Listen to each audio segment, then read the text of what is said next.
Good evening, everybody. And back to work time for us. Time for us to get to working.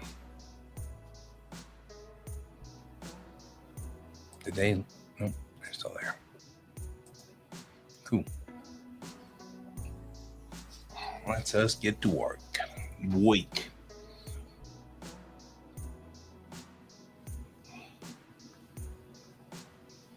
All right.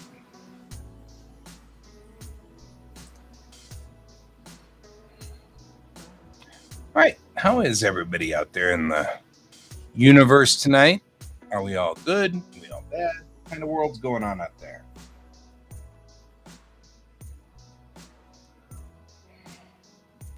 Let's take a look at what we've got on the monitor. Looking at our monitor,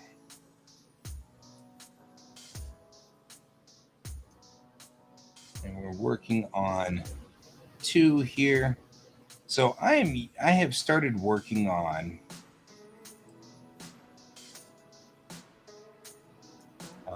apparently losing control of the thing there. What is that about?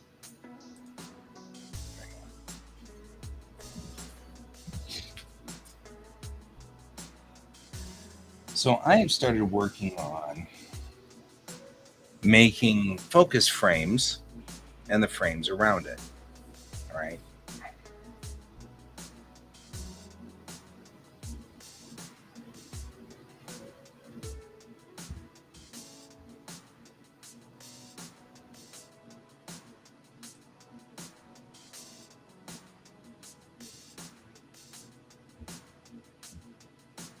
So looking here, I'm on this page here, right? We've got a little bit of information we want to be able to convey on this. I don't even know what's up there. So I'm going to put, I'm going to go on ahead and do this, and then just this. Because I can still read it when it's this size. But now we can make it kind of like this. And we can move these things around a little bit better. Right? So these two belong in the same panel. And so I'm going to stick them on top of each other like that.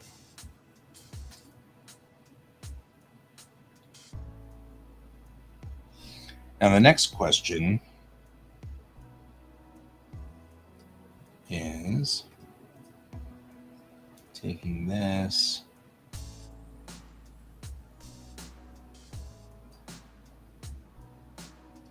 trying to decide if these are all in the same spot.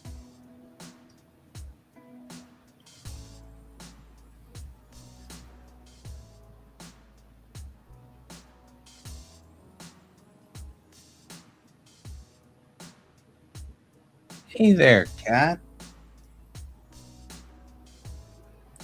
I've been going through all of your old, not old, because they're not old, all of your posts on Global Comics.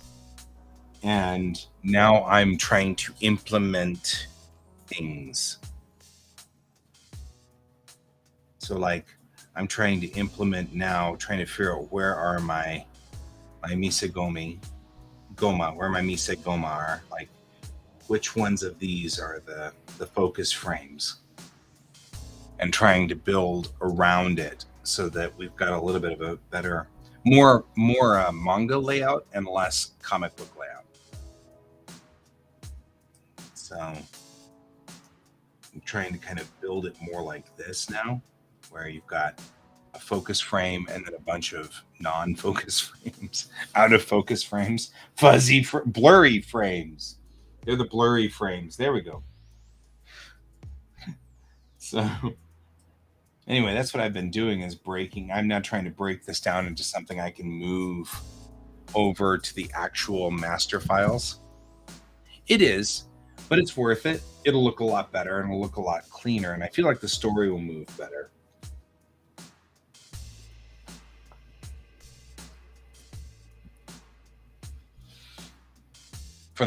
For the rest of the entire show, or I mean, sorry, in the entire series, or just this issue? I'm always curious about that, because I do big stuff, like all 20 something episodes sort of stuff, where I want to make sure that stuff that happens in literally, it's going to be like issue 90 tie into issue 1. You know what I mean? Like, so are you talking about stuff that big, or are you talking about just your local side, or what are we doing here? Editor's sitting down with me tomorrow, so I'm starting out. Oh, yeah. Themes, consistency, sweet.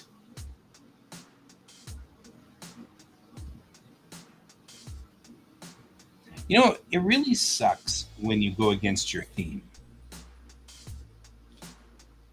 I realized that having my Deus character, who is sort of an outcast sort of thing, having her be an outcast goes against my theme of everybody's kind of nice in general. Generally, everybody's cool. And I realized that having that, it ruins that thing. And I'm like, well, that didn't go over like I wanted it to.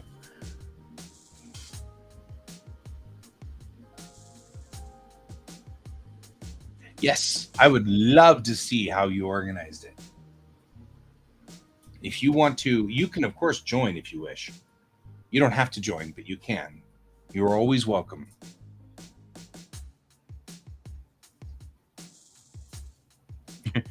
Since we're both kind of breaking scripts here,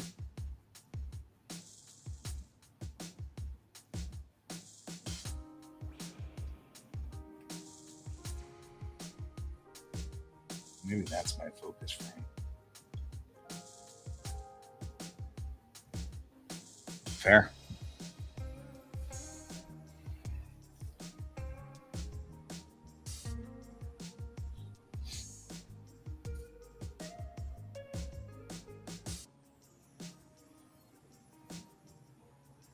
I want to hear about it anyway, because like I said, it's great to hear. Every time you work on this kind of stuff, when you're in the same spot as me, I love it. Because like I'm in that same spot right now of trying to actually decide what my pages look like and how they're laying out. Trying to work it through. This will take less time as things go on.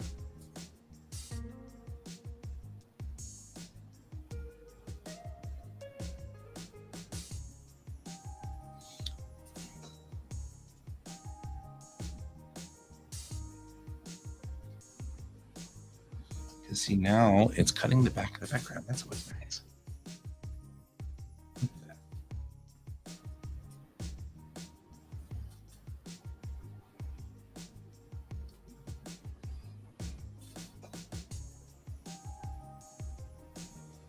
Because here's my Hikigoma.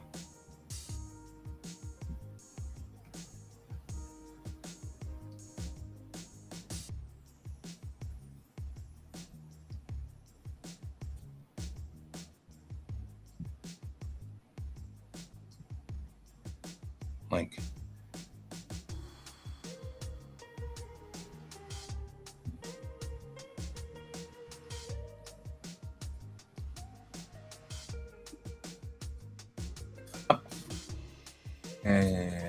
You hear me? I hear you. You're actually like a real human. Look at you. Wow, look at me. It actually worked on the first try. Right? Yeah, like I said, I just gotta do it in the right order. And I think maybe I figured it out, but I'm not gonna hold my breath. So basically, the way that we did this is we broke it down into well, we have our four main characters. So that would be one thing, and then we have we identified our character arcs, and then like what the goals and stuff are, and like I'm sorry there are a few spoilers, but hopefully you'll forget things like before this part of the story comes up. So like heads up guys, if you're reading God's Vein, this contains spoilers. Right. And then like just so what we started with is what's the location, what's the theme, what's the truth, what's the lie. Because I have a thematic story, it's based on a concept of theme. There's like event-based stories which focus on actions and events like for example, like Studio Ghibli does a lot of like thematic stories. Not necessarily like specific events that happen. Like there's always deeper underlying themes going on. Like you could call them psychological movies, or like psychological stories versus like actual events based stories. That's fair. And so since we're doing a thematic story, we wanted to identify what those themes are. There's a moral, there's something here I want people to take away from this. So we identified that. We identified like, would you do the best thing or the right thing? That's basically the whole thing for the story. Because Aros, he picks one, which is like in this case the wrong choice.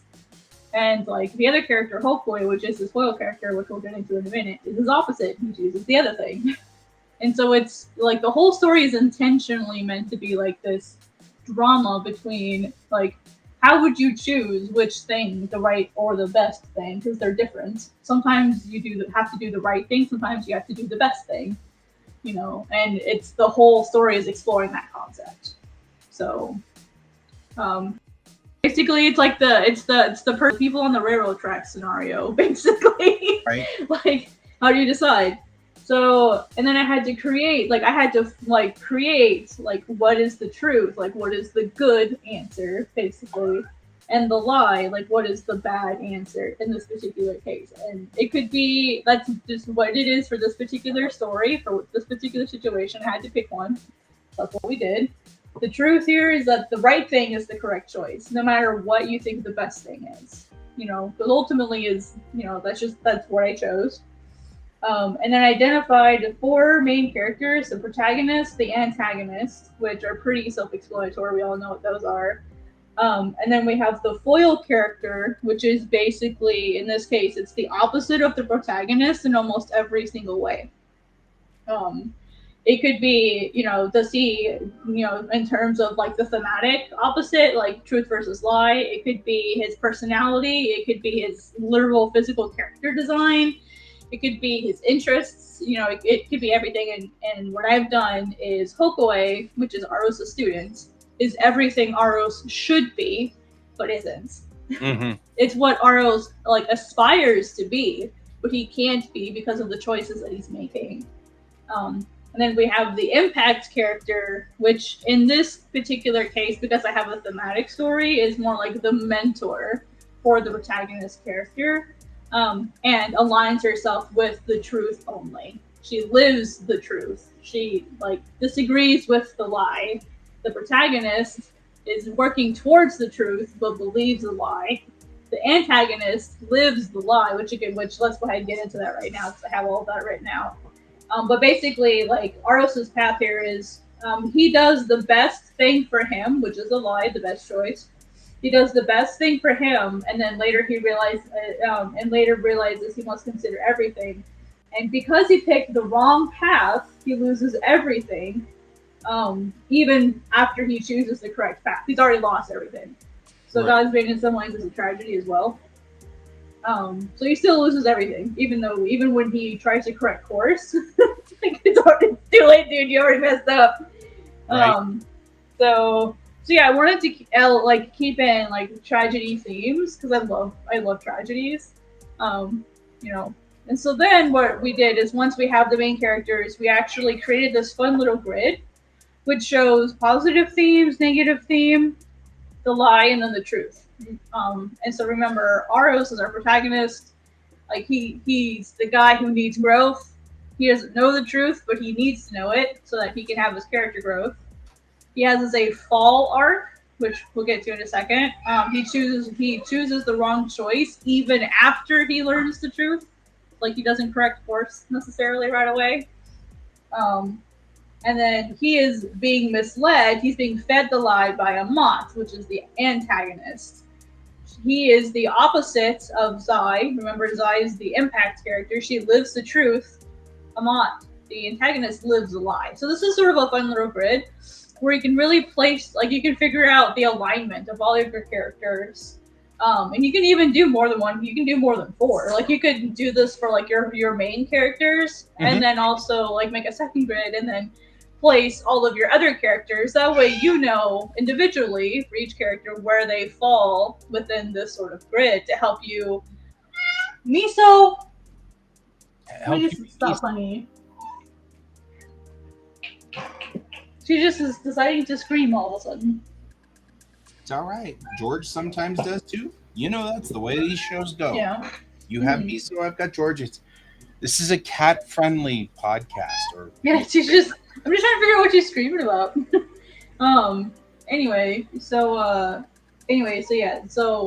Aros and Hokue are opposites, and then Zai and Amat are opposites. Like, yeah, so basically that's what we did is we just placed the four main characters on this sort of fun little grid, and this helps me keep them consistent. You know, like Aros will be consistently embracing the lie throughout the course of the story, but eventually leans towards the truth. Right. So this helps me go, okay, I need to make sure he's messing up. I need to make sure he keeps messing up for a while until we get to that point where he changes, and he does have that impact point. And then Zai herself, she's the impact character. I have to make sure that she stays on track to keep her character consistent. She always chooses the truth. No matter what the story is, I need to, unless she has a good reason to choose the opposite thing, I need to make sure she stays consistent. You know, then Hokue is a fun character. He's the foil character, so he's the opposite of Aros. Like he's basically like if Aros was Goku, Hokue would be Vegeta. Like that's what we mean by like a foil character.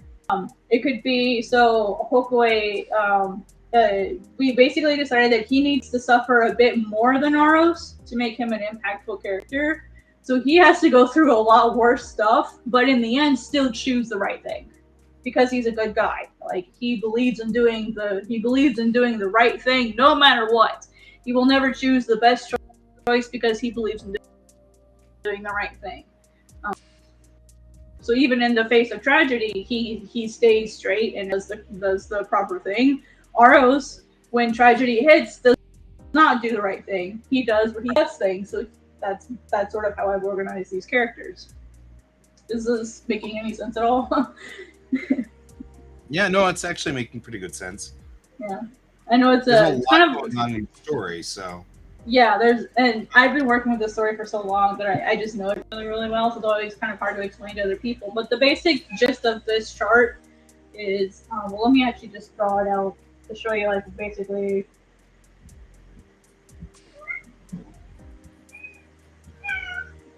Is to erase everything. That's the basic option of this chart. Well, to show basically what you should start with. Basically, what you're starting with here. Don't save that though. Oh, it's a separate layer.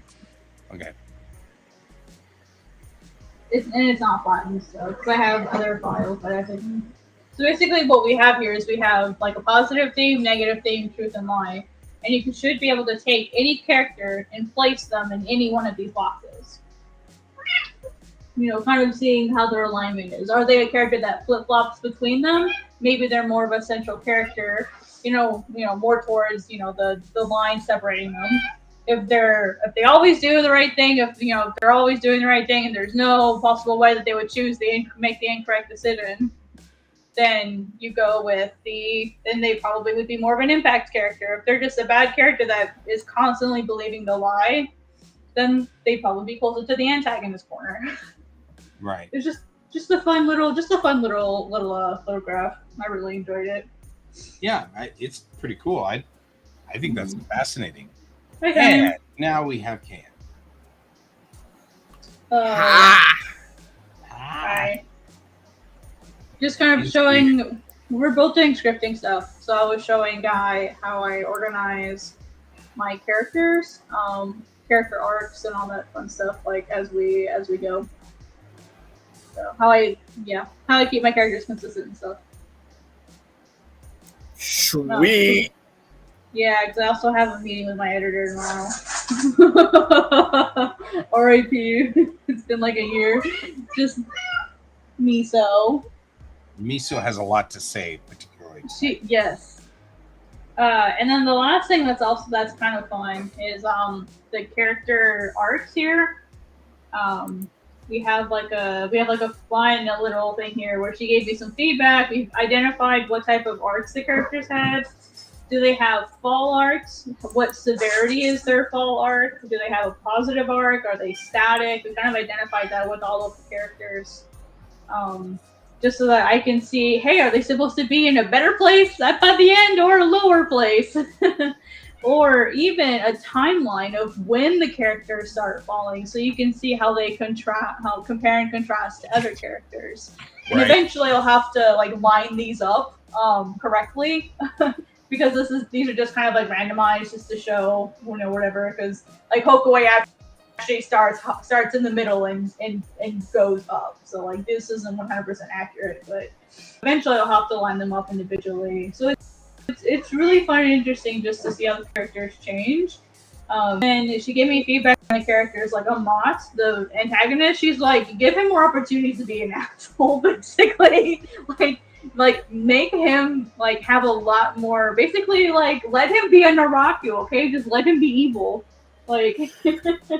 He's sort of this guy sitting in the background playing chess, and if that's your villain, fine, but give him more opportunities to mess with people and show that he's bad. Well, and that's what's happening with one of my characters is they're in the background right now. Yeah. And so I brought Sunshine forward, and he's the one that's actively being evil. You watch him cause a riot on the main character. Mm-hmm. Because he is my character to take the pressure off the big bad. Oh, I see. Okay, I definitely would want to see more screen time of that character then, and really let them develop. I'd love to see that, because sometimes I feel when you have a one villain, a sub villain become the main villain, sometimes it feels like it comes out of nowhere. You don't get to see that develop really, and it's really fun when you get to see that develop, I think. Yeah, and that's gonna start to develop here soon. In fact, you're gonna think, oh, this is a sub villain, this is not. And this is the main villain. Mm-hmm. I've just been having fun with the background of this character. Mm-hmm. Yeah. And then Aros, she liked Aros's timeline. She thought it was a good timeline, which is good since he's the main character. That's less to change.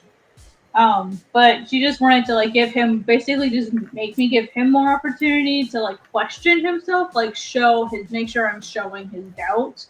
The mental aspect of Aros, and so that's actually one of the things I'm doing with my script tonight is I'm going in and I'm throwing in more of those opportunities. I am a little frustrated because I had a lot of it written out, and in order to do this I had to go back into outline mode, which is a little frustrating. I hate being in outline mode, but what I did is I just made a copy of the script and then I made a simplified version of it, which I call outline mode. and then I have like all the chapters written out as I would like them to have written out, so that I have both versions if I want to like copy paste. If I don't change the original chapter, I can just throw it back in. Once I start like filling everything out, and then like the impact character, like just give her more screen time, and let her see or let the reader see that she is sort of like she's like the eye of the storm. Really, she's like that calm. She's like Iroh. She's supposed to be like the Iroh character basically. Except she's not necessarily as nice as he is. She's a little too stiff when it comes to doing the right thing versus doing the best thing. She can be a little scary. So she's like if Iroh from Avatar was a little snarkier. That's basically Zai. And then Hokue, which is the foil character to Aro's student, she's like, give him more background info and like give him more opportunities to fuck up, but make him do the right thing, which is basically traumatize him more. Yep. Oh, like okay. But I too have a sub villain that becomes the main villain. So and for the longest time, I didn't know how I wanted the story to end. And I think I finally have an ending that I'm happy with. And that's one of the things I'm going to be reviewing with her. So, yeah, that's kind of what we're going to be doing tomorrow. And over the next couple weeks is doing our like review of that stuff. That is awesome. Yeah, like, it's a lot. It's a lot of stuff. Like seriously, if you could be at that point, that is really good. Mm-hmm. Yeah, I'm hoping she likes it. Like she's been really, really helpful so far in sort of just helping me get to that point, figuring out like how to. Because that was why I didn't have an ending, is I didn't understand my characters that well. And so like taking this last year, like doing some rewriting, doing some searching, doing some studying, like learning about the different types of like story types, and learning about anti-heroes and the different types of anti-heroes, which a ton of different kinds apparently. So like just doing the research was just stuff that I needed, and with all of the like guidance that she gave me on like adding like the theme and the truth and the lie to my story, figuring out which character is which, basically having spent the last year doing all of that, I think the story is in a good place. The downside though is I don't know a lot of the specifics anymore. Just because I've been so like focused on the bigger picture. I don't know if the smaller stuff will still be the same, but I still have a copy of the original like fleshed out version. Like I had every single page already written before I talked with her, and now I don't know if that's the case. We ended up accidentally not having you be the big screen cat. Sorry about that. Oh, it's okay. I need to get back to writing. But that's okay. Oh no, I just for some reason when Can joins, and I don't know why, his second screen always becomes big, and we all become little teeny pictures in the bottom. No, that's okay. One of the other of us don't remember to move you up there, then we end up watching Can instead of you, and I'm sorry because what you were putting up there was cool. Yeah. So. Well, I can put something up there. You don't have to. Because my scripting I do in Google Docs. I don't want to show it on screen. No, that's cool. You don't have to. Actually, it's totally fine. Mm-hmm. You can still join us without having to do that. Okay, yeah, because I felt bad. I'm like, oh, I'm just taking up space. So let me put something in it. I'll just throw like my chapter cover or something like or whatever. That's what I was saying. It's like we can totally do it this way.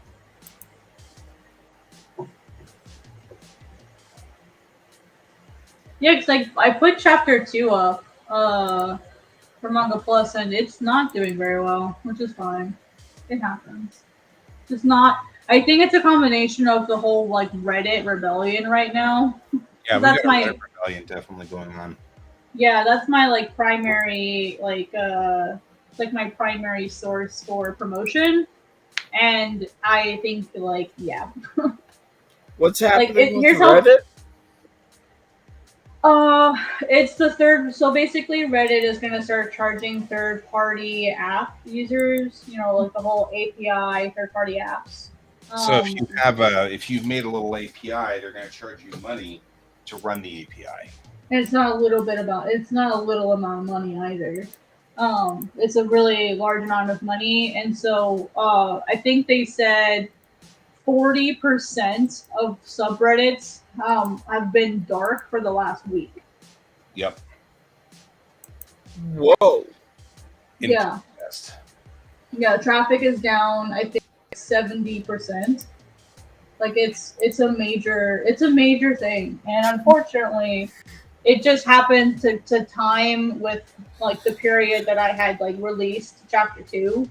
Yeah. And so like here's the difference. So when I released chapter 1, I had 900 views within 24 hours. It's been 72 hours, more than 72 hours, and I'm not even at 2,000 yet. Dang. Yeah. Like Yeah. I am like at this time last month, like I was already in the top 10 with like 3 or 4,000 views. And I haven't even crossed 2 yet. So I think I'm in 56th place right now. Oof. It did not Woof. help yeah, what didn't help is a lot of veterans like Manga Plus veterans that have already won in the past. They all submitted this month. And so it's like the top and the main like we already know that there's going to be 2 other veterans they're going to be submitting because they've already said they will. And so it's like, well, there goes like six of the top 10 spots. Like, I interestingly enough though, one of them isn't even in the top 10 yet, and it's been a couple days.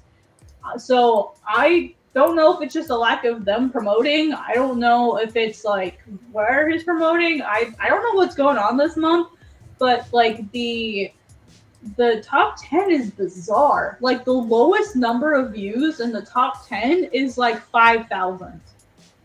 Normally I would fucking squash that. And this month for whatever reason, I just can't get the views this month.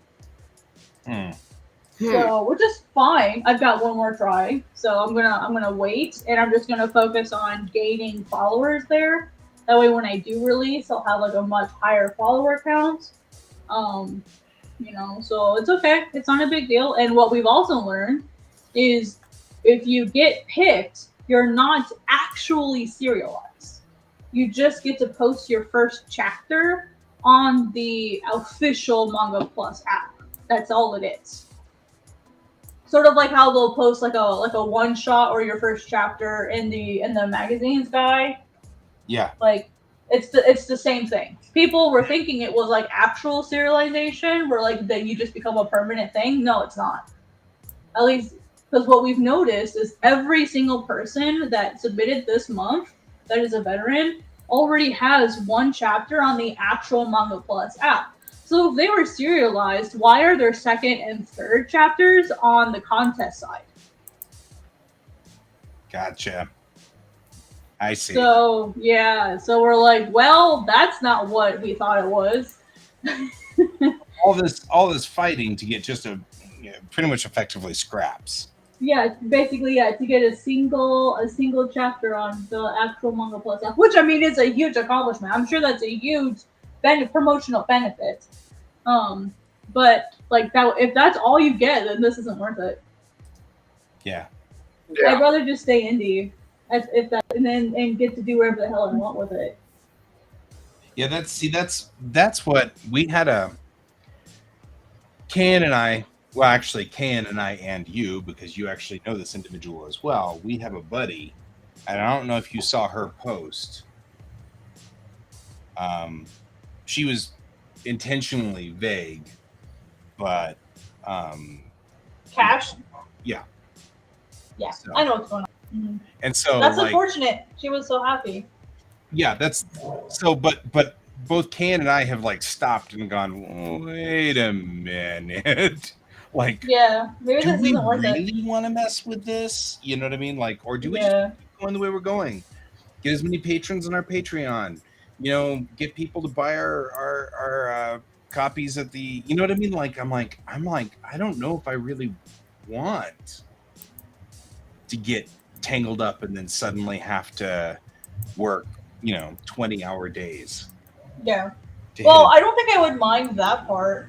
I think I'm what I mind is like because I thought about it and like Shonen Jump itself is not necessarily known for like its anti-censor things, anti-censor feelings.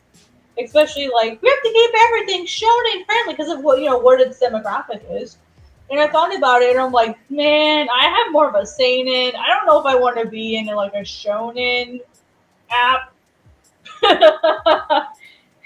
And I mean, Shueisha does all of it. I mean, they do shoujo, sei, and seinen shonen. So like, they are varied.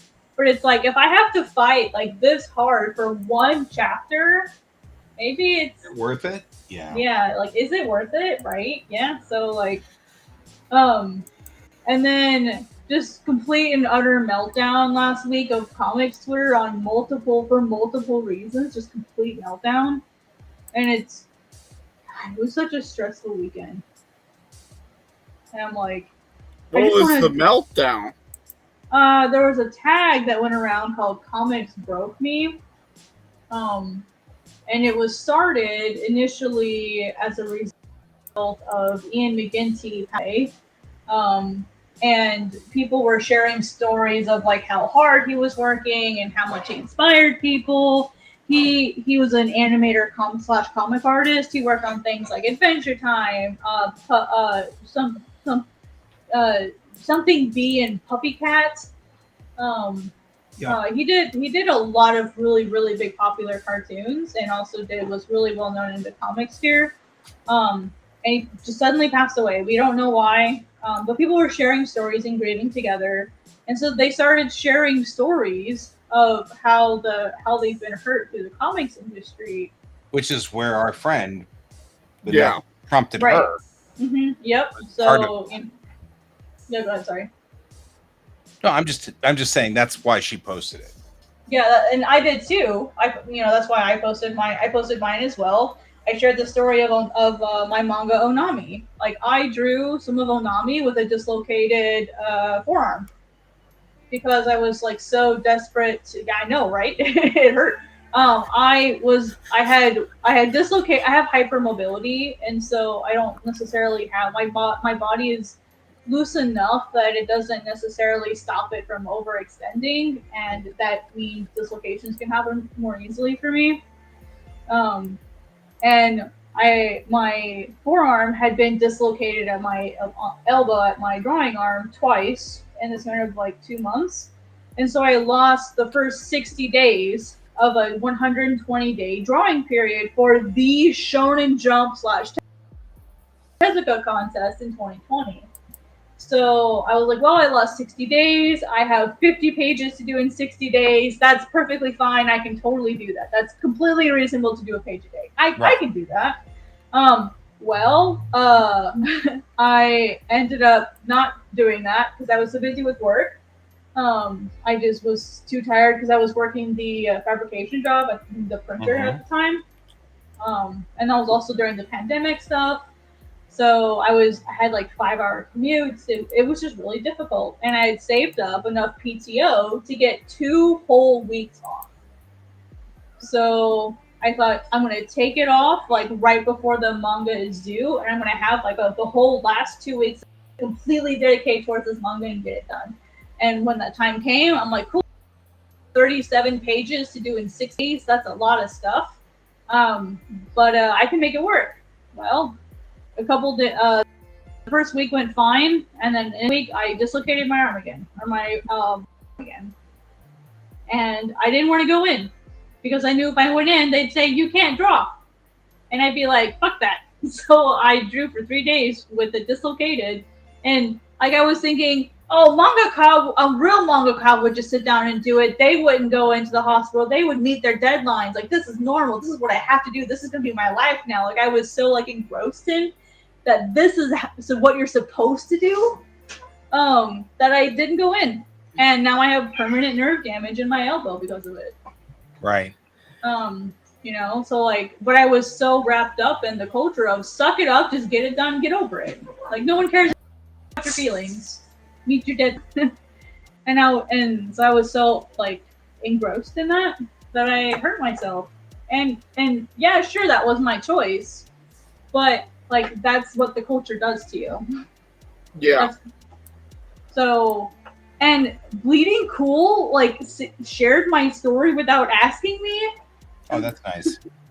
Which I was like, because my analytics, I'm like, why do I have Bleeding Cool on here for my Onami manga? What the frick? And I went, oh no, oh no. So, like, I went and looked through their articles, and sure enough, they shared my story without asking me, and it had a link to Onami in it. Which, I mean, hey, thanks for the free promo. I got, like, over almost 1,000 reads out of it. That's cool. Yeah, but anyway. So, like, But it's one of those where it's like, at this moment, Kat knew she was screwed. I was just saying she fucked up. Yeah, definitely, yeah. That was because, like, what happened next? Good. Quick question after you're done here about when the 90% cutoff is. So you know how you have that curve where after a certain point for page readers, there shouldn't be any more drop? The commitment. Oh, the commitment thing, yeah. So the commitment page should happen between 3 and 7. 3 and 7. Okay. 3 and 7, you want to hit that commitment, ideally. Okay. No later than page 10. It kind of depends on also, like, how many pages you have. That's in a 20-page chapter. So if you have a much longer chapter, you could reasonably extend it out, I would think. You know, but I would definitely try to keep it under 10 pages no matter what. Okay. That would be my suggestion.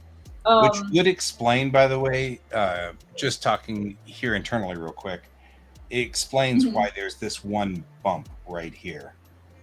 Yeah. Where, I mean, like, you remember how I was saying that the stress of the story on this particular readout is depicted by the color, the dense, the darker the green, the more you're supposed to be at a high point or a stress point of the story. That's what I was talking about before. It's that same thing we were talking about before, where the guy had said that there were 3 bumps and then 1 low point. So that's it looks like it's between 1 to page 3 is right here, 4, 5, 6, and then 7 would be here. So I get that. That makes some sense. Maybe we should illustrate that on these master pages. What do you think? Yeah. Yeah, I'll make a new version on our new version and our even newer version of our new version, so that we can have a newer version of our new version of our new version. Miso, you need to calm down. Yeah, Miso. She is all over the place. She's in my lap. She's on the table. She's under my feet. She's on my shoulders. Like, you need to chill, child. Down. Like, she'll be on the table and then jump down, and then 2 seconds later asks to come back up again, and she won't jump up here by herself. She asks me to pick her up. Right. So it's like Miso. Oh my god, pick a spot. Anyway, so that was the first. So basically, everyone and so you guys know what the comics broke me thing was. It was us sharing stories of, like, how we've been harmed, either mentally or physically or emotionally, whatever, like, in the industry. And there were a couple people that decided to take the opportunity to crap on creators and say, you did this to yourselves, you take accountability, no one was holding a gun to your head to take those really low page rates. So it's your own damn fault. Right. You know, which is true. It is definitely true to a point. Yep, we did accept those little paying jobs.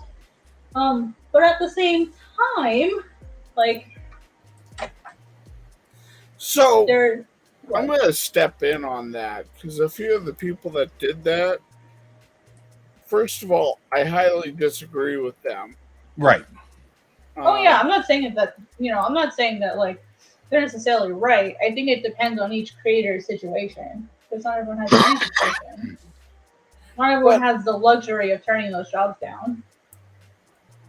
But at the same time, they were sitting there going, well, and they did this and they did this and that shouldn't happen to them. It's like, well, yeah, you're right. That shouldn't happen to them. But that illustrates the abuse that the industry puts on creators. And that's actually like the biggest problem that we've got is this is an industry that is hard to get into, highly desired. And the problem is that, I mean, by the people who want to be in the industry, it's the pinnacle of their career to some degree. And the biggest problem is that what we're trying to highlight is people exploiting that. Yeah. You should be grateful. I'm giving you the highlight of your career. Now work yourself to death. Yeah. You know what I mean? That's what we're trying to highlight. And people don't get that. Like, they're like, you should accept that. No, you should never accept that. That's not something you should accept. Never. Yeah. You're at the pinnacle of your career. They should work at whatever pace you're going to be working at or whatever pace is reasonable. I'm okay with a reasonable pace. But I mean, a reasonable pace for most writers, artists, yada, yada, yada, is about a page a day. And that's, a little slower, a little faster, but that seems to be about what I'm noticing. 8 hours is one page, give or take, and that's for each step. Like, 8 hours to pencil it, 8 hours to ink it, 8 hours to, you know what I mean? Like that kind of thing. So you should expect that your 32-page comic is going to take a month and a half to create. And that should be normal. And then saying you have to do it in a week, that's abusing it.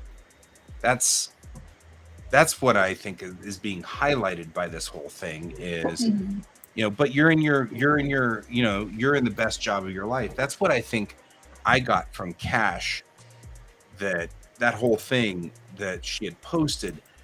That's what I really read into it. That was like so painful. Was she got her dream job not only that, in her beloved IP, no less. It'd be like me getting the clearance to write Star Trek comics. You know what I mean? Like, whoa, really? You know what I mean? But then they say, you have to do 5 pages a day. Okay, I want to show this picture here. Yep. Let me highlight that picture. I think that's that's not the highlight that I wanted to make. That's the highlight I wanted to make. There we go. That is Wally Woods in his studio.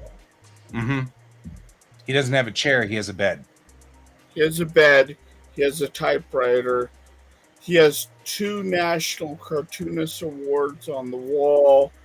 He has a couple of knives on the wall, but that's it. He has virtually nothing. Yeah. And this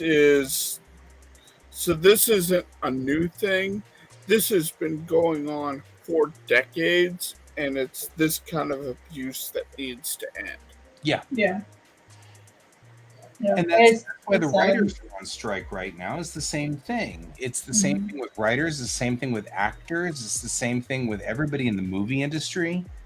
It's hey, you should be grateful. You're doing the thing you want to do, right? You're doing what you love. Well, okay, but you don't get to kill people because they're doing what they love, And that's the problem. That's what bothers me.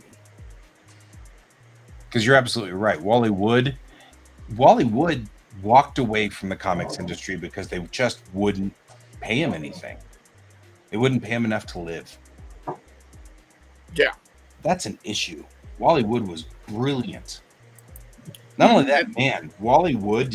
Have you seen Wally Wood's like credo? There's 22 panels that always work.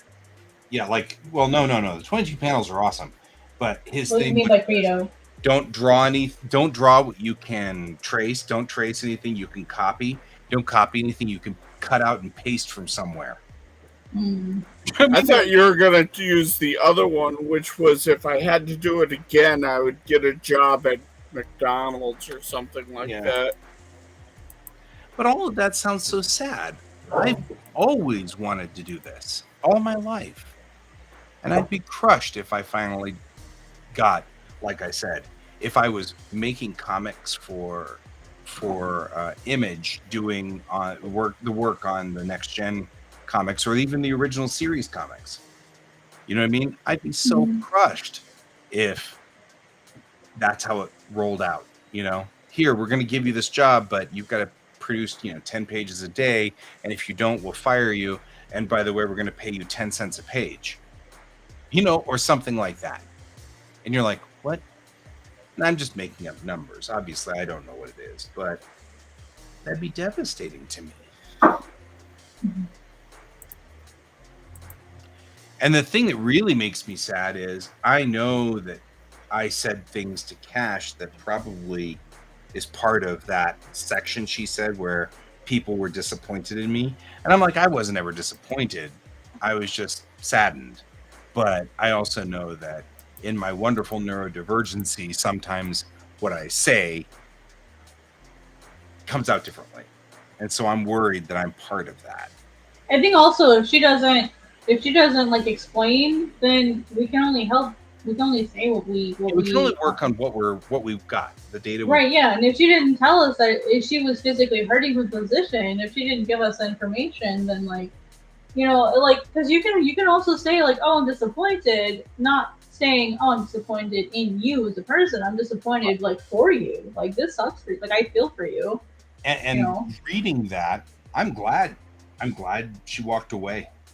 I'm totally glad she walked away, and I am so sad because like I said, putting myself in her shoes, it would kill me. I have a friend of mine who's she's paid to be on Webtoon, like she's a Webtoon original. And she hates it. Yeah, she's absolutely miserable. Well, I've heard some things about Webtoons, which is why I stay away from them. Yeah, there might as well just be a black company to me. Yeah, just like a blacklist that you never want to work with. I mean, we're talking about Webtoons, yeah? Yeah. Webtoons. Well, have you heard about what one of the editors did to one of their star? The one who suffered the miscarriage? Yeah. What? Yeah. There was a creator who was having some problems with her pregnancy, and they didn't give her time off to go get it looked at, and she ended up suffering a miscarriage from all the stress and health problems she was having. And the stress was attributed to her job.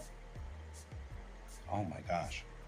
It's horrible. And they didn't give a shit at all. Yeah, that's why I'm liking global comics more and more every day. Because, I mean, nobody's pushing me. Nobody's telling me I got to move fast or whatever. I'm moving at my speed. And I think the thing is that my experience in the world, and I admit it is relatively limited, but my experience in the world has been that if people know what's going on, your fans will stay with you. They're not going anywhere. You know what I mean? They'll wait for the next thing, and if you just say, hey, I'm going on vacation to see my in-laws, they're like, okay, cool, we'll be here in a month when you get back. That's been my experience. It's never been, well, you didn't put out your comic fast enough, so I'm out of here. You know what I mean? Mhm. Most of the time it's been like, yeah, cool, because I like your story. And I like doing things like this where they can drop in and see exactly where we are. And I'm working on issue 2 right here. You can see exactly where I am. And things like that. That's been kind of my experience. Has been that.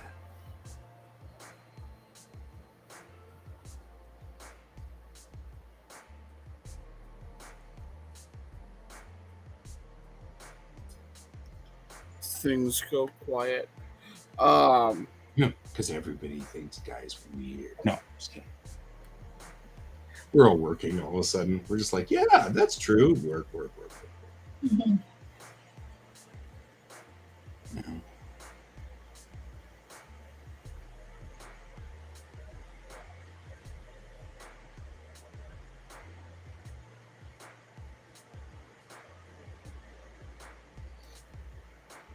Man, I've got to admit, a focus frame is totally changing the way I'm designing my pages. I love it. Doesn't it?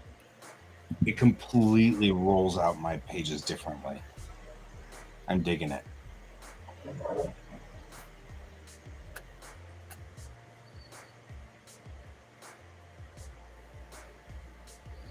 Now I gotta hit the big monster. Ugh. Page 14 through 18 here is like the one. Yeah, it's like, God.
God, I can't believe we're already halfway through June.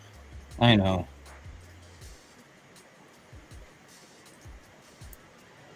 Tell me about it.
So, someone on Twitter had posted, what's your thoughts on, uh, if Marvel and DC and all that, they suddenly decided to end their big comics and start brand new comics, what do you think would happen?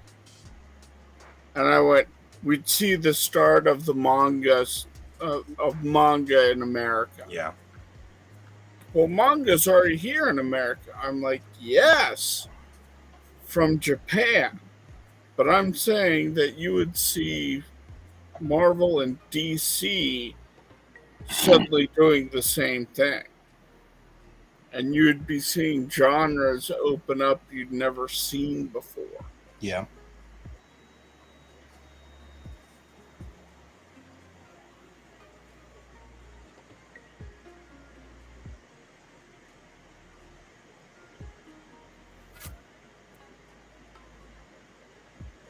Right now, all three of us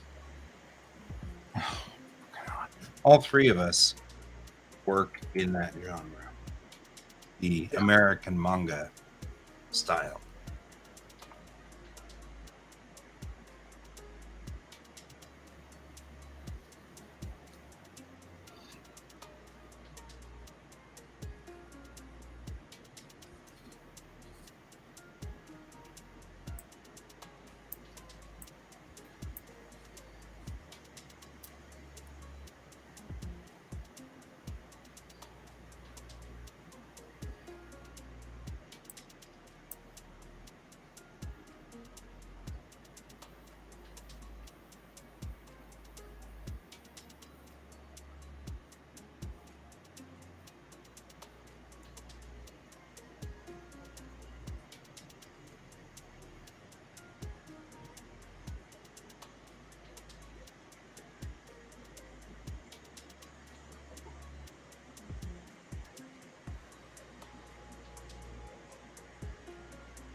By the way, Kat, Grana Saber has been freaking out about the review that you put for the comic. Like, they have been so happy, and they've been showing it to everybody, and oh my god. Mm-hmm. So thank you. That's good. Yeah. It's actually been on my list for a while. I just had to work my way down to it. I've known for a while that I was going to be doing it. I just was like, don't say anything, Kat. Don't say anything. I've known for gosh, I think since April. Yeah. I just didn't want to spoil it, so I didn't say anything. No, you're good. And I didn't say anything to them either until the article came out. Good. So when the article came out, I linked it to them, and they had this huge freak out and were just so happy. And so it was really nice. I'm glad. That's how it should be. I wanted to say thank you. You're welcome. I'm glad I could make somebody stay. For a couple days, I guess. Sounds like. Oh, and I think I screwed up your numbers, or at least I'm one of the people who screwed up your numbers. And I think I may have found a reason why that may be something we might want to address at some point. So God's Bane is done in the film strip version, so you just keep scrolling down. No, it's not. Well, that's the way it looked on my screen. Like I could just keep scrolling down.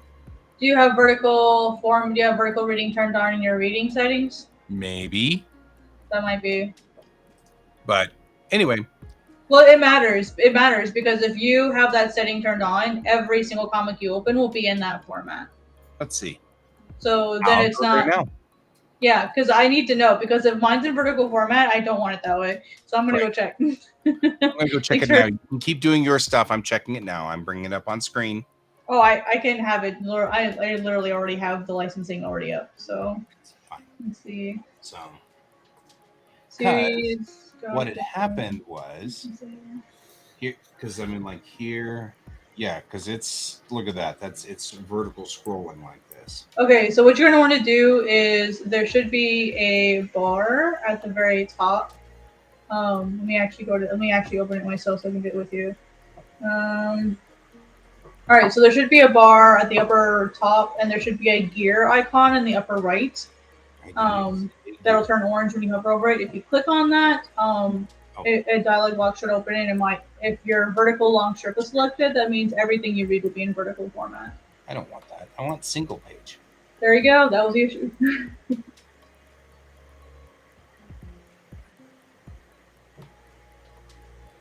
So now, if you refresh the page, it should be put into the correct formatting.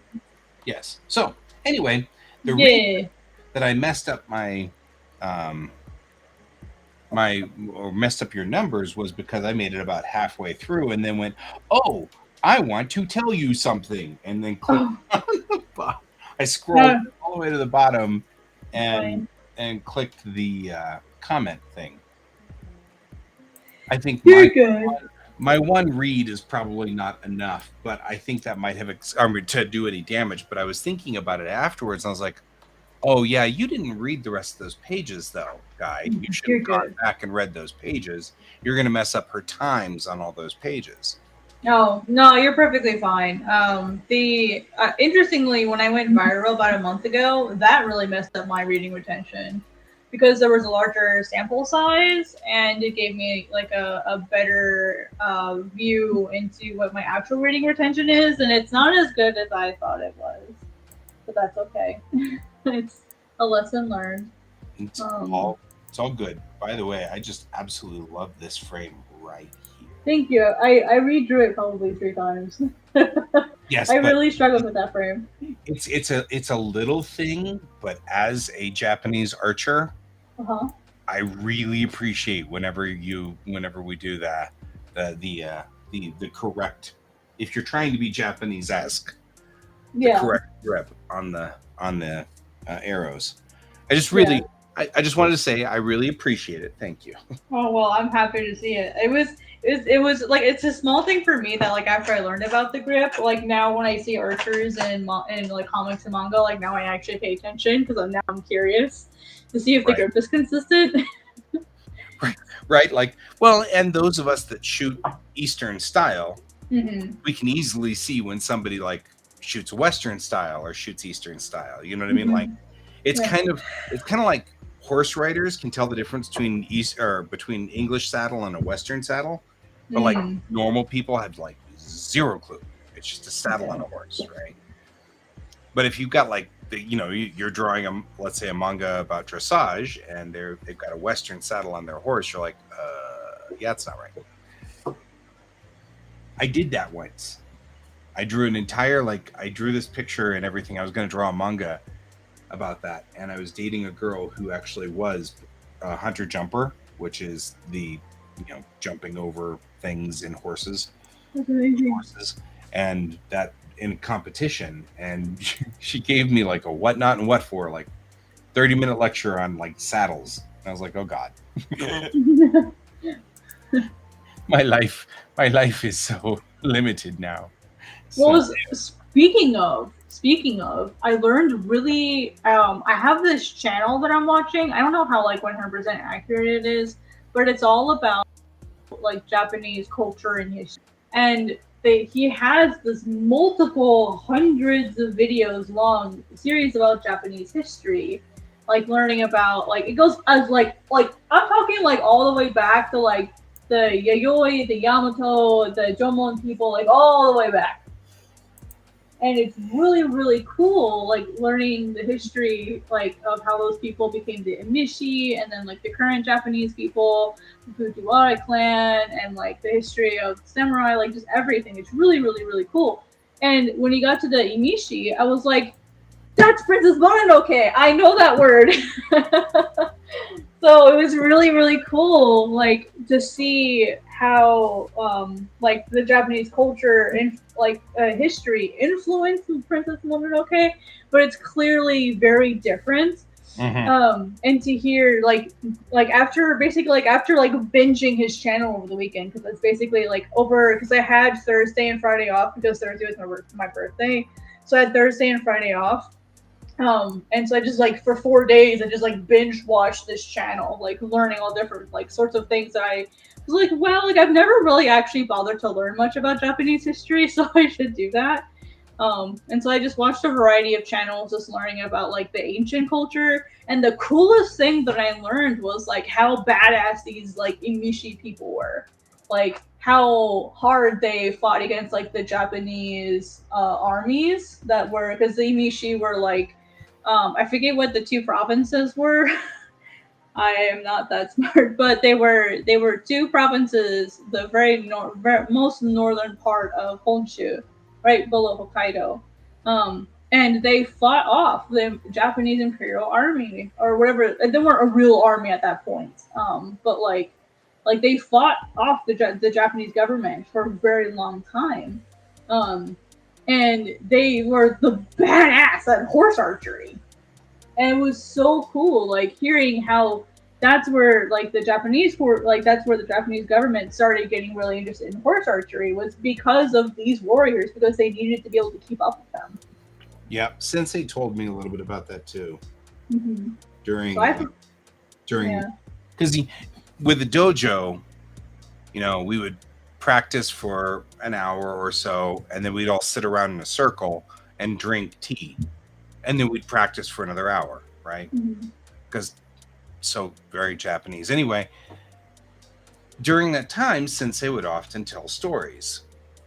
And one of the stories he had told was about how one archer, and this was of course, since we were in a Kyudo dojo, it was more important for him to tell Kyudo stories, but it was the same thing.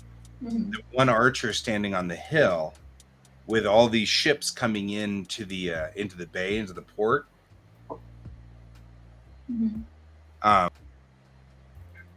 Like 6 ships and kill, and the reason was because it was dishonorable to take off your armor, and the armor was heavy, and so the crescent, they would drown. Yeah, he used the crescent arrowheads to cut all the guy lines, so the sails would fail, and then he used fire arrows to set fire to the boats. So the samurai would then jump into the water. Their armor was so heavy they just sink and drown. It was made of iron at that time still. They hadn't switched over to the leather and bamboo armor, yeah. Yep. And then if anybody did manage to pull their armor off, they were unarmored, and so you could pick them off with individual arrows. There was I think his name was Aterui, was a Imishi leader, and he had fought off, like, I forget what the name of the general, Japanese general was, or he had fought off, like he had this really small group of like a few hundred people, and he fought off like this army of thousands and thousands of soldiers, Japanese soldiers, like multiple times, and like basically tricked them to go through the river, and like I think they said the majority of the deaths, it was like 3/4 of the deaths of that battle was just the samurai drowning. Because they would try to go through the river and drown. Yeah. And I was like, damn. And there were 2 rivers, because there was a river fort there. And so there was a lot of water there that they could drown in. It is really weird being on, like, for example, the banks of the Tonegawa River. I was really close. Where my apartment was really close to the Tonegawa. And there was a castle there, like just a random castle. It was like not one you knew. I mean, like it's not a famous castle or anything like that, but you could go on a tour in it, of course, because you could. So you'd go. We went across the river to this because it was on the other side of the river from our prefecture. Tonegawa separates Ibaraki from Saitama, And so we just would cross the river, and of course on a bridge. But it was weird because you'd get into the castle and go all the way to the top, and the amount of area that you could see from up there was so fascinating. Like, it was, oh, I see why you had a castle here. You know what I mean? Like, you couldn't see it from the ground why a castle would be picked here. But then you're like, how did they know? Yeah, how did they know that this is a good place for the castle? That was kind of weird. So it was cool. I don't know where I was headed with that. No, it's fine. It's just it's all really interesting just to hear of like the history. I didn't start at the beginning, unfortunately, so like I kind of know some of the later stuff. So now I have to like go back. So, like I had to like go back to the beginning and start Is this over. a podcast or a video?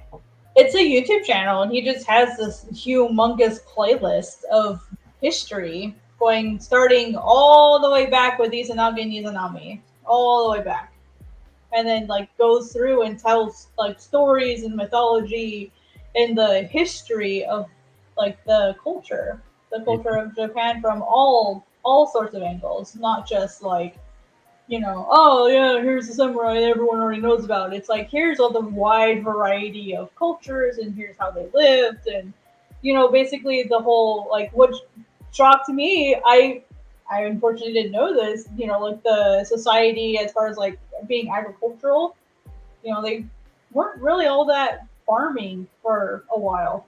Yeah. Took them a little longer, and I was like, "What, really?" Like that's what I was taught is they're an agricultural society.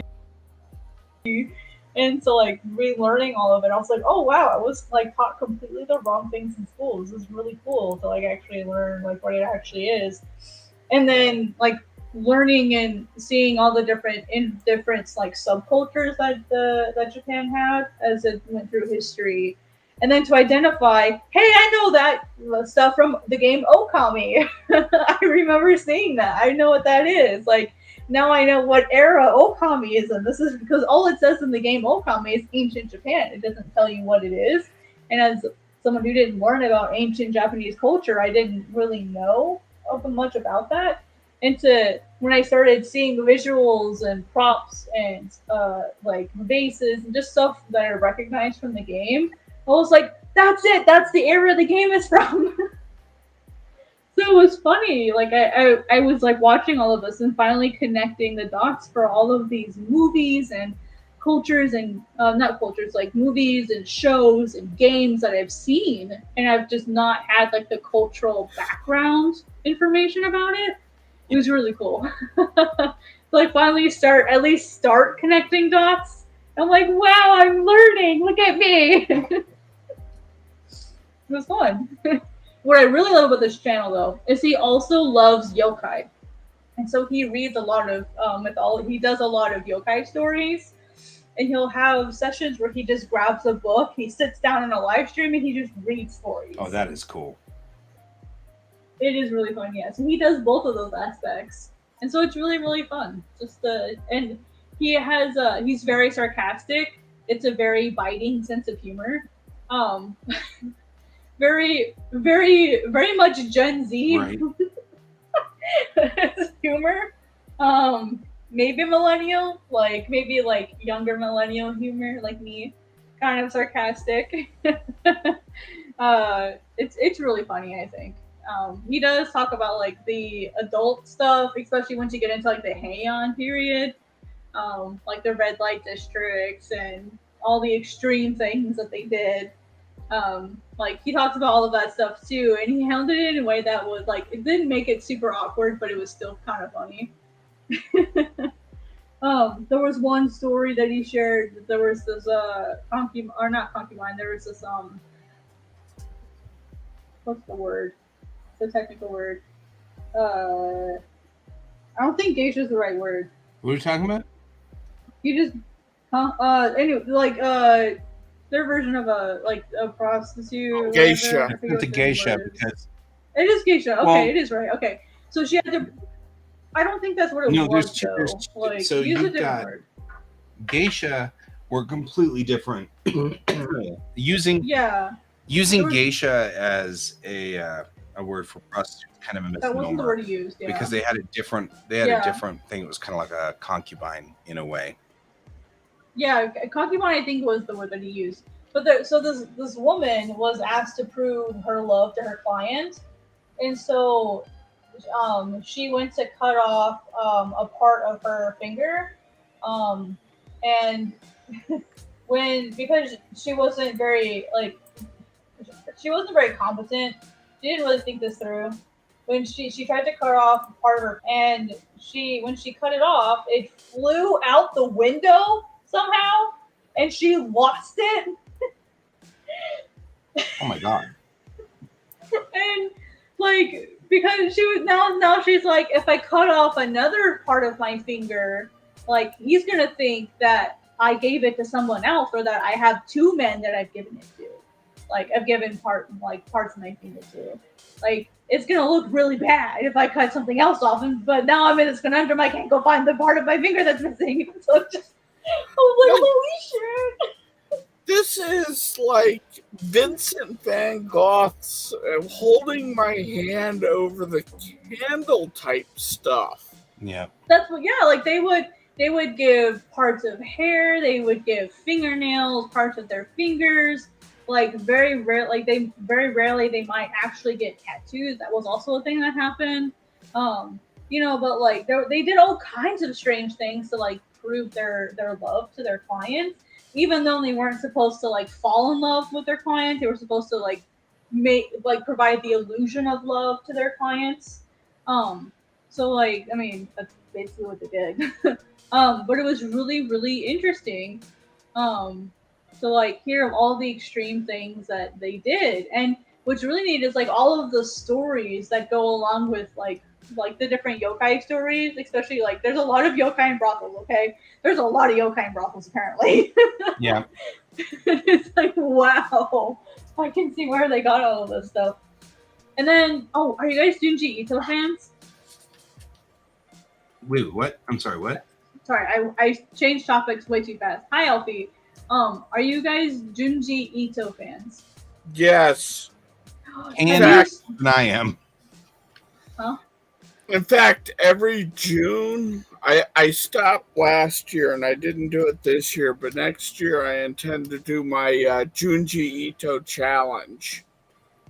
So, if you don't know already, there is a show on Netflix that is his stories in anime form. It's his short stories. Another one? Oh, what do you mean another one? Because they've been trying, and like some of them have just been horrid. It's like they translated his stuff, but the person that was directing it didn't understand pacing. So Let me see which one it is, then, because maybe I'm going to tell you one that you already know of. Let me see which one I was watching. Because I haven't read a lot of his stories. I mean, this was like I've been wanting to read them, but I just hadn't gotten to them. So the ones that I read were, and like Uzumaki should have come out by now, and is so delayed it's not even funny. I don't know how to navigate this site.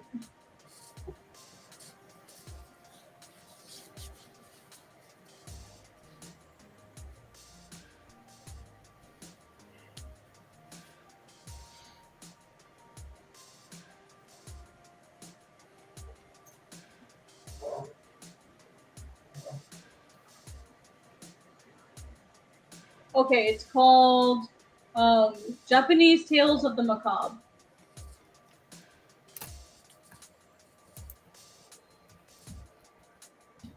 Ooh, I'm gonna stand up. Oh my Tales of the Macabre. Yeah, sorry, Junji Ito Maniac, Japanese Tales of the Macabre. It's I think it's currently 12 episodes, and they're mostly short story format.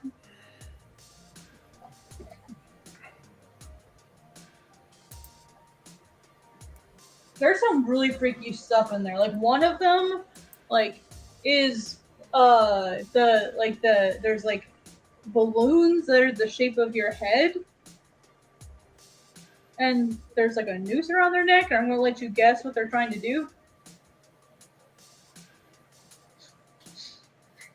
And yeah, like a lot of these, like what I love about like Junji Ito's stories is a lot of them don't have happy endings. Like there's only going to be a bad ending. Oh yeah. And that's what I like about his stories. And I was telling my coworkers about this, and they're like, "Why would you watch that? Like, what do you mean? Like, it doesn't have a good ending." And so does Shakespeare. So do tragedies. What's your point? Well, that was like I have always told this story. The thing that completely switched my worldview over was that somewhere along the line, when I was a kid, Mom would send me to the store to get groceries at the King Supers right over here, and so at one point I went over there, and she was okay if I spent a little more buying things. Well, one day I went into the store and there was this book with this big robot on it, and I was like, huh. And it was a novel, and it was the novelization of Gundam.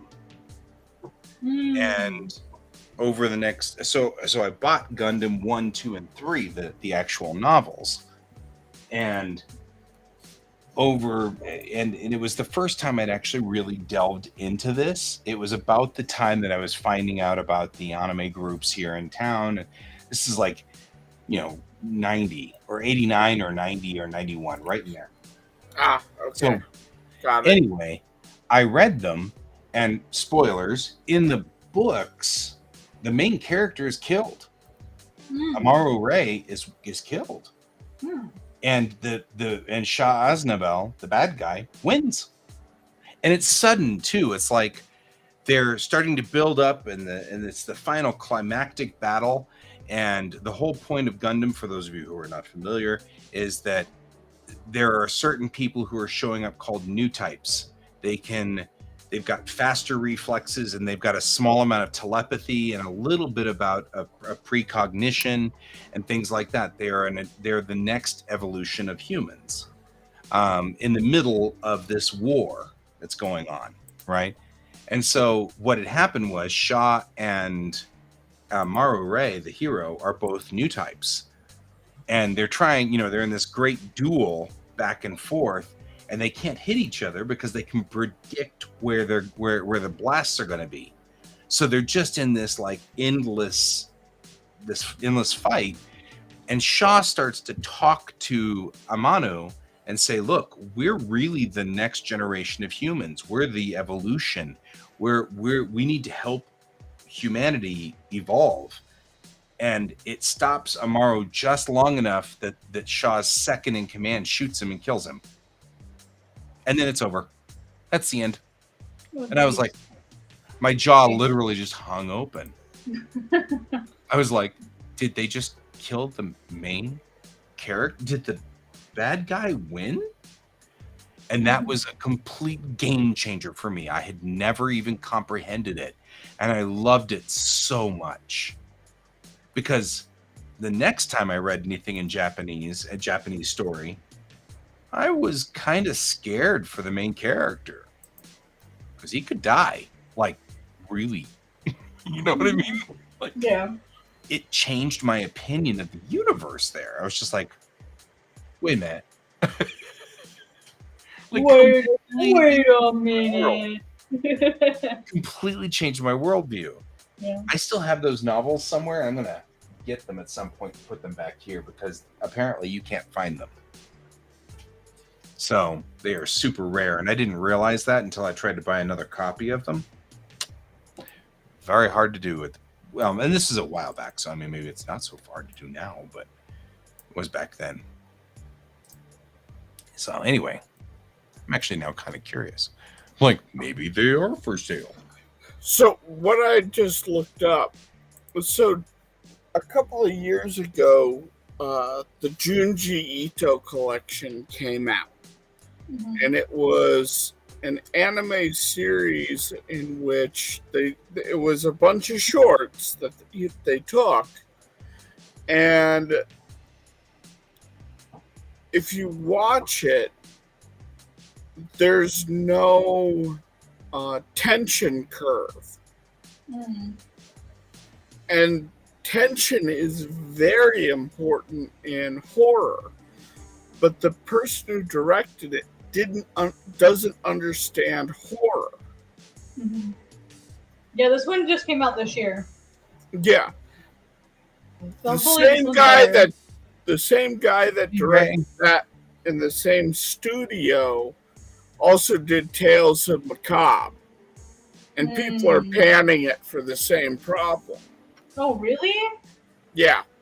Sucks. Okay, yeah, because I've only read Uzumaki. I haven't actually like read any of his other stuff. And So, have you seen the Uzumaki anime stuff? no. Oh my god. No, I'm just starting to get into Junji Ito because I'm kind of a horror wimp. So like I'm just kind of, which is funny. Like I like Satan and I like Berserk, but for some reason horror doesn't for me. But once I learned that his stuff was really supernatural heavy, then I wanted to watch it more. So I thought it was just normal horror stuff. I didn't realize it was like supernatural horror. So like now I'm interested and now I'm watching it and starting to get into his stuff. Yeah, so it has been delayed. Uzumaki was announced like 2019, 2018, something like that. Mm-hmm. And it still hasn't come out. It's still being delayed. But the trailer for it is absolutely amazing. And I really, really want to see this come out. But delaying it. Sorry, I'm coughing. Okay, so I just wanted to say real quick, I stand corrected. They actually did repop it, but just recently. And I just picked it up and bought it because screw that. So, this is my side note. You can go back to what you're talking about. Sorry. Kat, I've sent you a link to the trailer in your Discord. Okay. I'll definitely check that out. Check it out later. Thank you.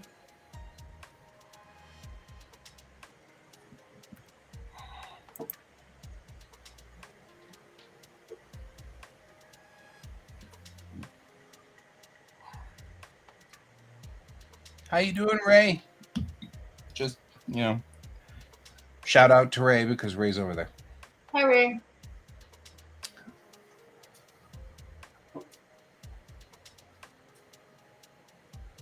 Oh, geez, it's after midnight already.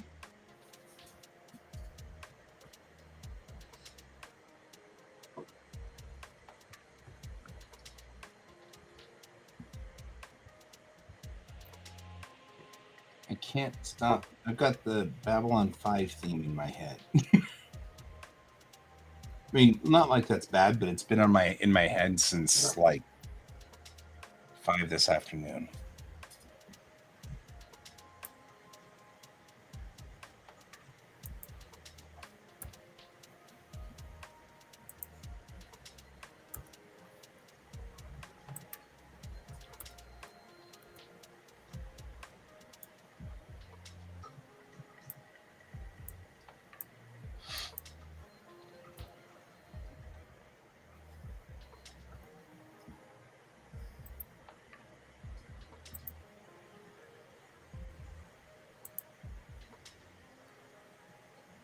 Well, welcome to waking up. I don't know. That doesn't sound right.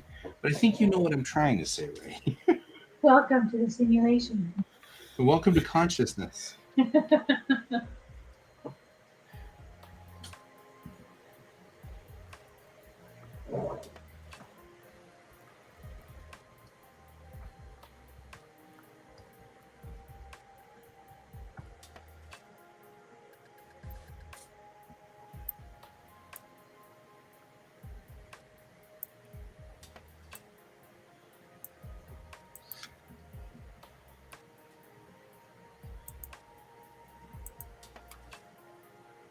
So what if? What? Let me run this real quickly by you here. I've got this little scene where it's a lot of. This is that same scene I've been working on for a while, where it's just a lot of techno chatter. So it's very important. It's critical to the story. It's the reason why these guys don't suspect the character that's deceiving them. I need this to be clear, but it's a bunch of techno babble, right? So I was thinking of having like the character sitting at her desk and kind of drawing objects in the air and just sort of dotting the objects so you can kind of see what she's, like visualize what she's saying. Does that sound weird?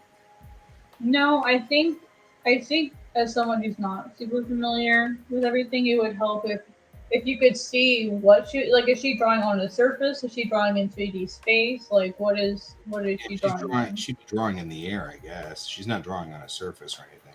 Well, I mean, is it like is it within a 3D volume of space? Like she could make a dot in anywhere that she wanted, because that's kind of hard to visualize. How do you plan to visualize that? So what I was expecting was, if you look at, she's like sitting there and she's like, well, okay, let's talk about this. Here's, one star, and you go all the way to this star. You know how like you do kind of that thing, and then you're like, it takes like this much time to go from here to here, but you really, she's going from here to here, and like that kind of thing, like Okay, yeah. starting all these things up in the air, but in motion, you can see what I'm doing. All my fingers.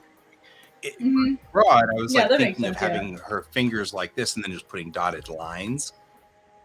That's what I was going to suggest. That's what I was thinking. Okay, cool. Thanks.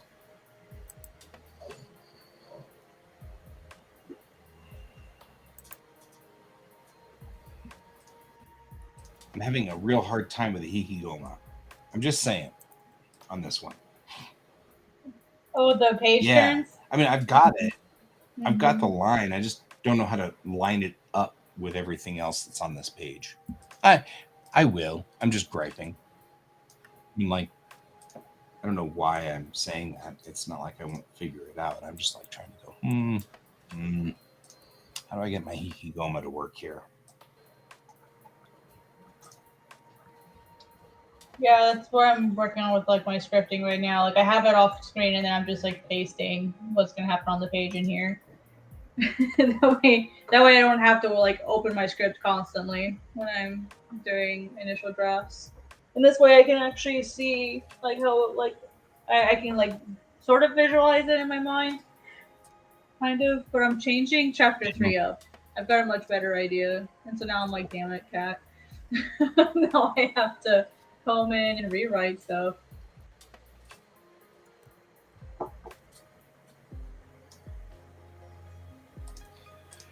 When I spread it out like this, though, it's not as intimidating looking. Like right here, looking at this, the rest of the scene like this is huge and intimidating looking over here. It's just walls of text. But then I shrink it down and put it into panels, and it's not as intimidating looking, which is kind of cool its own way. Like, oh, that's good, because I'm kind of worried that this would just be huge and monstrous and ugly, and I'd hate my life. Regret my life choices.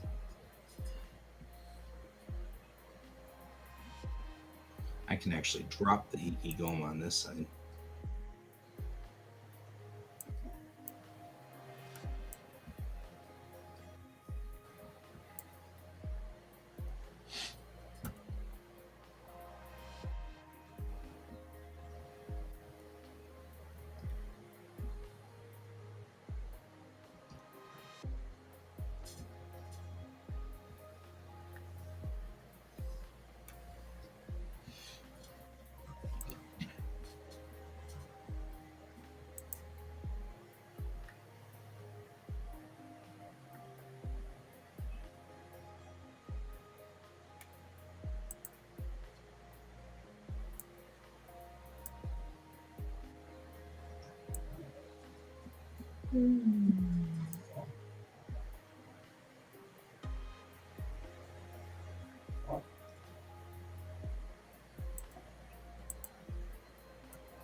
Well, the for a second, my brain just completely forgot that I have a format that I follow. My brain is like, nope, not doing this anymore.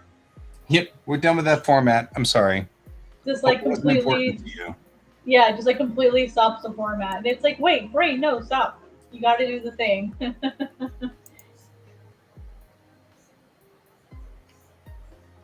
Yeah, otherwise I don't see the bold, and that's why I do it that way, so that I can see the bold and I can see the panels clearly separate from each other.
Oh, I know how I'm going to do this last part. This is the rant that Bennett goes on that I was so proud of whenever I wrote it because I could hear her voice so clearly. But there's this cute scene that you and I were talking about where Bennett says, Earth, as in shifted in space time, so they believe they are all alone, Earth? Like, we don't even have spacecraft. And then Chang says, Earth had spacecraft. And then Bennett says, yeah, but they were dumb. But they were dumb. like that's cute because I like the way that is, but Yeah. it's interrupting her rant, right? She's in the middle of this wonderful, like, talking about how Earth was completely backwater. There's no way that this person could be from Earth. There's just no way. Mhm. And she's ranting about it, and it's hysterical. And I'm like, oh, how am I going to do this? So I think I'm going to make that the Nisei Goma, just the whole thing with her like standing up and ranting. And then in the middle there, I'm just going to put little circles with like chibi versions of Chang and chibi versions of Bennett. And Chang just says, Earth had spacecraft. And then Bennett says, yeah, but they were dumb. Like in the middle of the frame. Just I have think these that's like, adorable. like little chibi versions of them. Like, she interrupted, but then it didn't matter because Bennett's on a roll. That I think is how we'll make that work.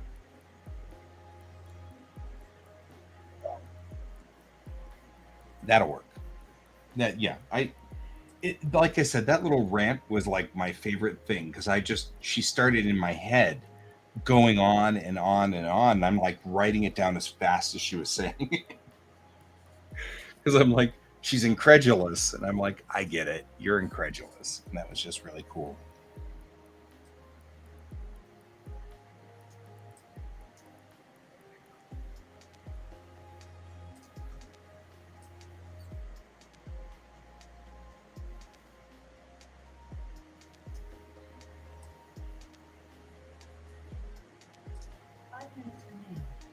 Oh, wow.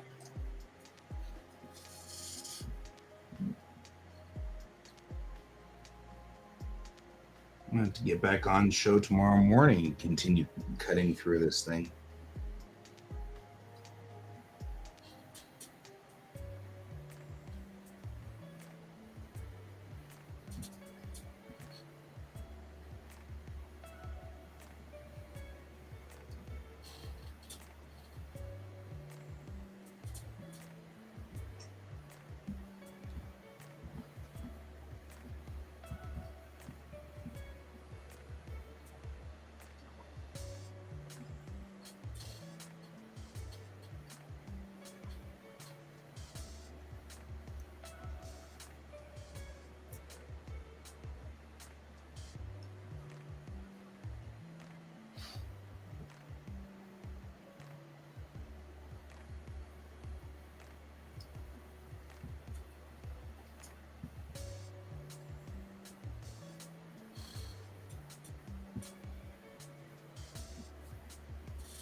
Oh, now you're in here to talk to me. You waited until like literally the last possible minute to come in here to get scritches. I'm just saying, if you want scritches, you have to come in here in a timely manner. You know, I'm just saying we have rules.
That's the sound of my phone saying that we are out of time if we want to kill and drop off. Alrighty. I think I will do very shortly. I'm going to finish cutting through here real quick, but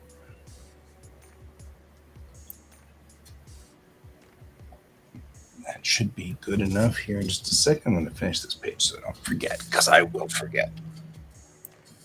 I'm horrible.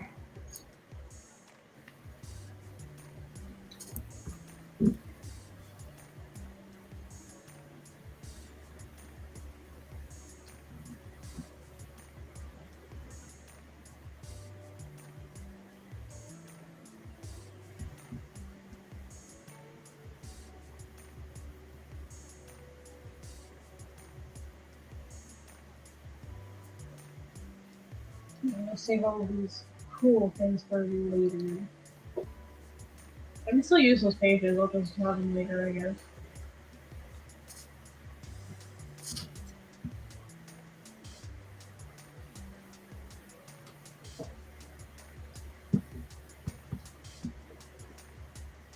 Damn it.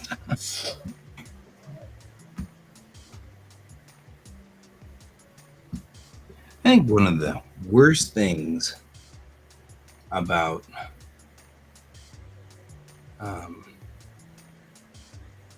some of the controls that we've got in our drawing things are like, I hate the thing that says select the current, or select whatever you're clicking on, and I love it. Like I usually leave it on because it's usually the way I work. I don't know what layer I'm on. I keep forgetting what layer I've done.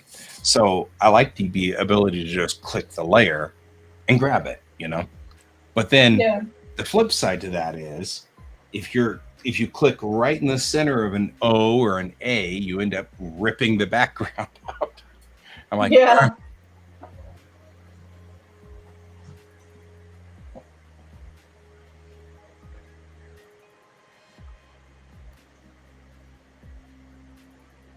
oh,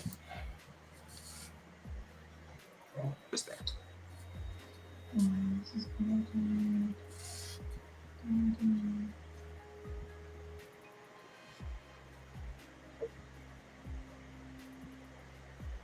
I like whenever I was reading your articles and you were talking about things like the Masugu, Mm-hmm. because Masugu is go straight. So I would like if you were like, give me directions, just this whatever, I would be like, well, like Konodoro wa Masugu, and all I'm saying is go straight down this road, Masugu ni ikimasu. So it's like I love whenever it's like the Japanese words for all these things are so blunt. It's the straight panels versus the angled panels. It's like so straightforward. I love it. All right.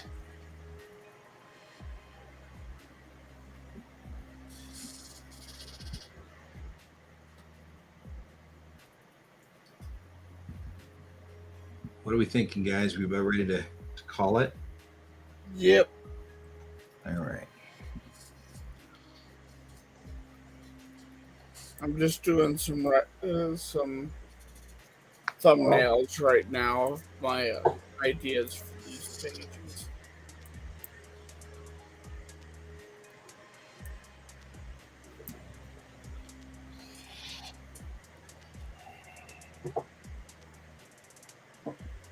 There we go. Choose from where. Oh shit, you are serious. And that cuts through. No, and this is not crooked because this is all crooked because you're going to rant. All right. I think we got this.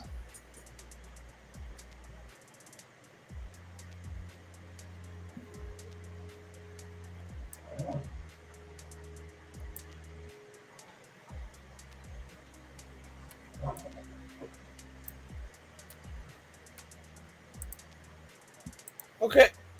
It's good All right. for me for right now. All right. Saving now. Are you okay with hanging up here, Kat? Yeah, I'm just gonna keep working because I have to have this done tonight, so I'm gonna keep That's working. fair. That's fair. Good luck on your part. Thank I'll you. see you later. And as also to you, Kan, I'll see you later. And everyone who is here, Alfie, Ray, I see both of you guys were here. I hope you're still there. Ray, if you just woke up, you can go back to sleep now because we're done. And for everybody else, as always, keep your eyes on the stars. Good night. Bye. Bye.